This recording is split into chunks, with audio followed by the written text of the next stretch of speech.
So you'll take P2, then you're like, mi niko sawa. 4 months later, your mom is like, na umenona rada.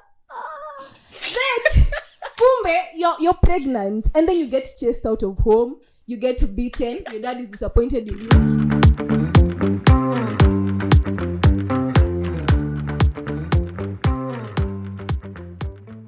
Okay, now from a guy's perspective. Okay, so number one, to be honest, I'll be honest with you guys. Especially in relationships where like their friends are involved. Najua, I've been in 2 different kind of relationships. Ones that are just me and the person I'm dating, and others that ni mimi, the girl, and my friends. Umona. The one that the friends are involved in, to be honest, that's where the pressure of sex comes in, to be honest. Because ujapata, let me say this as it is. All your friends have never had sex, but in theory, all of them have had sex. That's how. So they'll all pressure you into, they'll use you as an experiment. Pressure, just for the fun of it, to make conversation, to look cool. Mona, it's all about peer pressure, to be honest. That's how.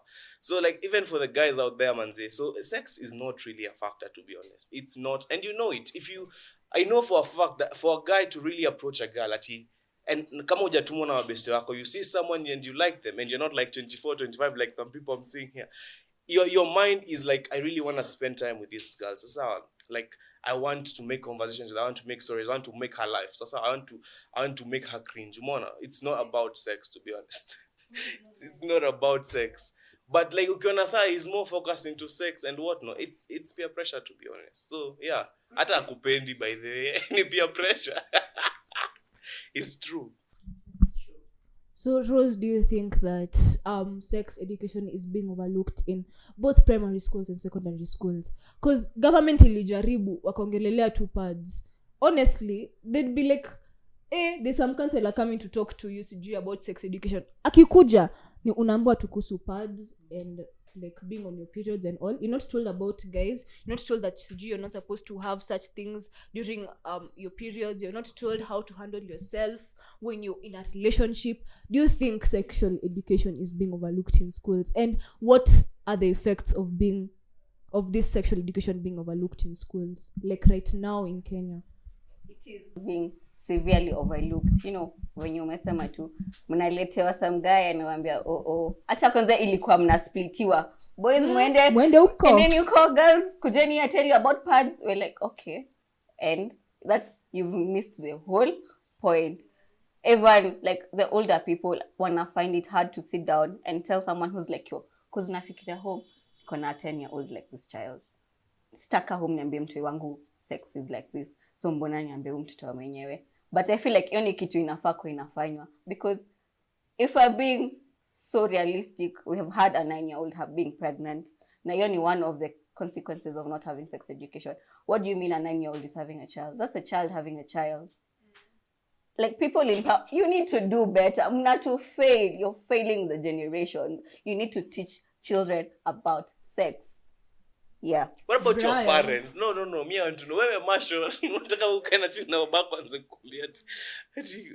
How comfortable would that even be for you? No, but that's because of the situation to make create in itself. It shouldn't be that hard. You know, it's not adhesive for the way you're saying to your parents. That's even something that guy inafaa kuwa topic mzima tunafaa tuongelele. Because why would your parents be the first people to be so angry at you if you get pregnant at this age, but at the same people when you are 14, 15, 16, 17 walianza sijui kukupeleka boarding school ukiwa class 3, mwalimu hawezi kukalisha chini ya kukuambia by the way usishike kijana hapa, sijui hiyo ni tabia mbaya, sijui usifanye hivi. No teacher will sit you down and tell you a guy will like you because you're pretty, Marshall. A guy will want to touch you here and here and here. A guy would want this and you should not give him. Na sasa mika sikuwa najua hizo vitu zote when I was a kid.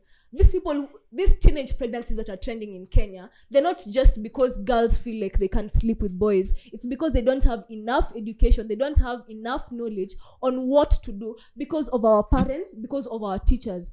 Teachers, mulikuwa na kitu closing day, walimu, mostly like girls schools, unaambiwa ati wasichana ukienda home usirudi ukiwa wawili.